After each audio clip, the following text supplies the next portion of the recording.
Hi everybody and welcome back to Tales of Wanderlust. I'm Cass. This is Jasper. He does get bribed for these videos. And if you want to know the ins and outs of camping in Yosemite National Park, then stay tuned.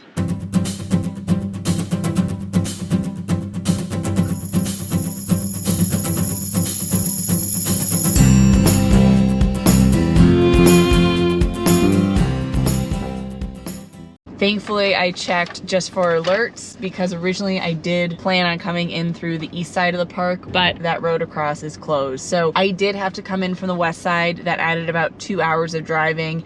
And the drive yesterday coming in from Reno to the west side of Yosemite was quite a drive. I took through the mountains, which is shorter mileage. It was probably about an hour and a half of mountain driving, really curvy up and down mountain roads.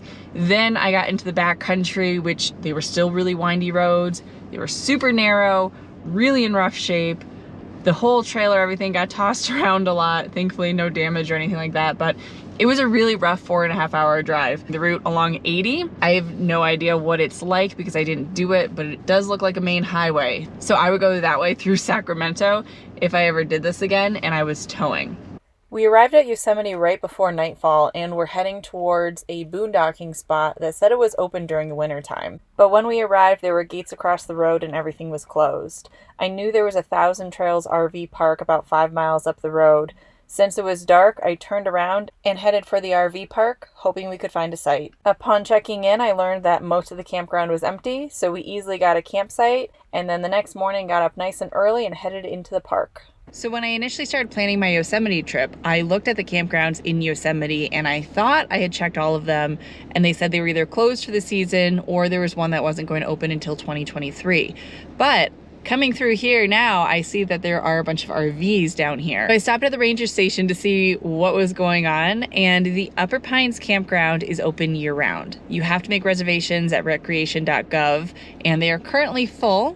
I also have one more night booked at Thousand Trails. So when I get better signal, I'm going to check and see if there are any openings later in the week, and then come down here and do some camping. This campground is right underneath Half Dome, and you literally walk around the base of Yosemite Valley, so hopefully we can get in later. I completely lucked out last night. I went on recreation.gov when I was in Yosemite Valley yesterday, and there were no campsites available. When I got back here to camp at the Thousand Trails, I checked again and I was able to get a campsite for 2 nights. So I am checking out here at the Thousand Trails, and we're going to be taking the base camp into Yosemite Valley. Before I do, I filled everything up. So I've got fresh water. I plugged in so my batteries are completely charged. And now I am trying to find the propane here at the Thousand Trails so I can make sure everything is good and full and I can have a couple relaxing days down in Yosemite Valley.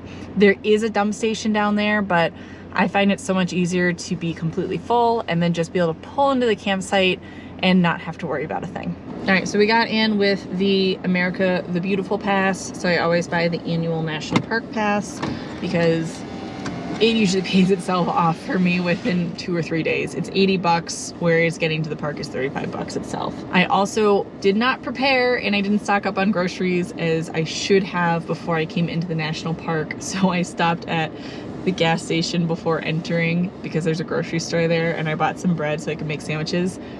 I bought this bread yesterday and it is stale already. So definitely stock up on your groceries before you get to a national park. So from the entrance of the park to the actual campground itself, it's probably about 45 minutes.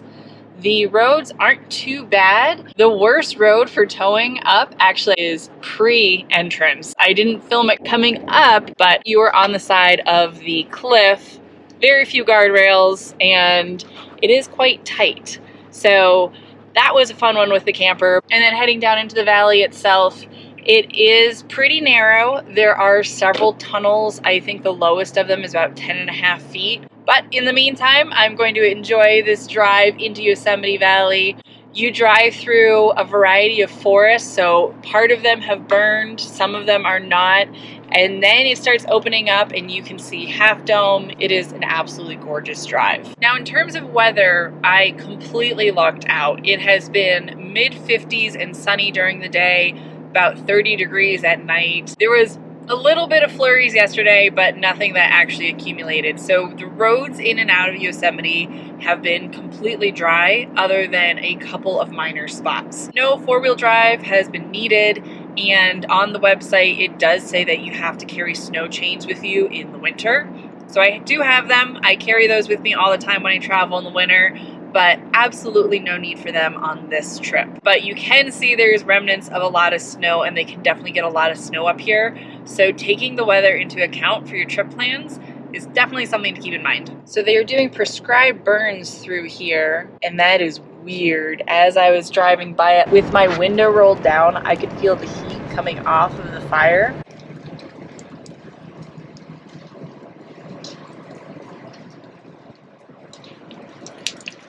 There is a lot of smoke here throughout the road now, and there were plenty of firefighters on site, but still always kind of an odd thing to see.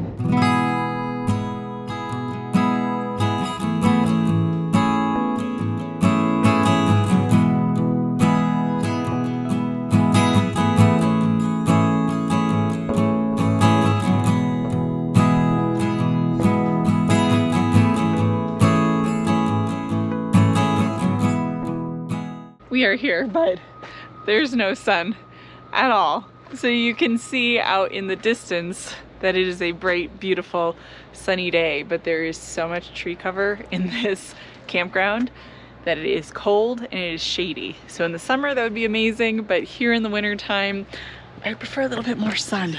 Are you trying to go outside? There's bears outside. They'll eat you.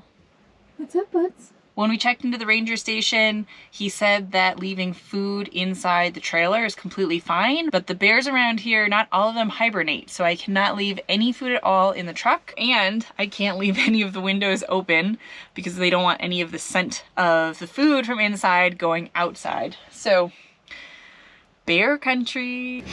It is so cold, my nose is running. It's nice to be in the valley and really close to everything, but there really isn't much sun because of the canyon and the trees and all of that. So it is freezing. It is 46 out, but I have all of my layers on and it's still cold. So I'm in the truck blasting the heat. I feel like we've done a lot of exploring around here and I want to get down into a different area. So south of here is the Badger Pass ski area and Glacier Point. So there's a road that goes up through there. So we are gonna go check that out. My heat is cranked up to 80 in here. Hopefully it heats up pretty quick. Cell signal in Yosemite is pretty intermittent near Yosemite Valley. There is pretty good cell signal. The thing is, when it gets really busy, there are so many people trying to connect to the towers that last night during the firefall, I actually couldn't even get a text message to go in and out. Here in the campground, it comes and goes. Sometimes I check my phone and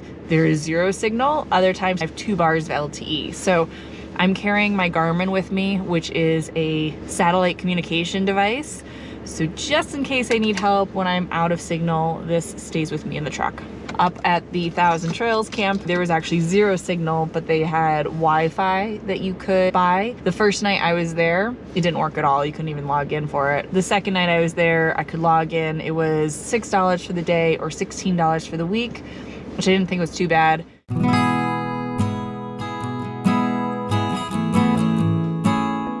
Update.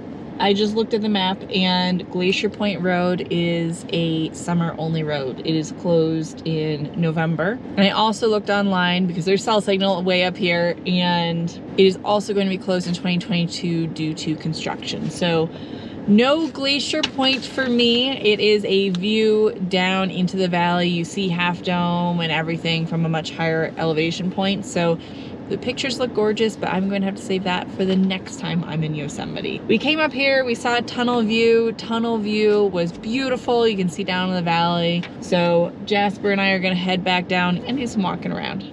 For the rest of our stay in the valley, Jasper and I walked around and checked out the different sites.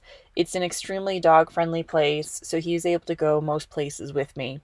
I'll have a separate video out on the dog tips and tricks for Yosemite, so stay tuned. My hair was falling out when I was dumping the tanks, and so I just clipped it and it turned into this chaos. We're heading to Fresno, not to stay the night, just to run some errands.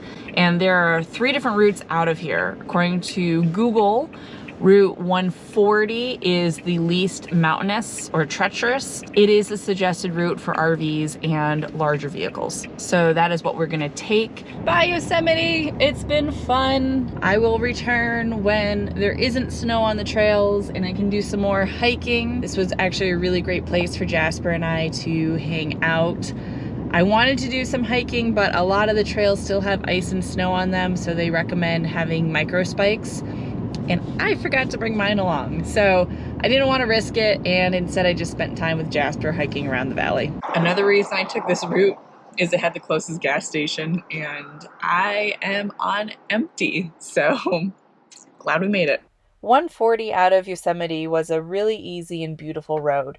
There are still height limitations due to some rock outcroppings, but overall, pretty easy drive. Hopefully this answers all of your questions about camping in Yosemite, but if you have any more, feel free to comment below. Thanks for watching, and we'll see you next time.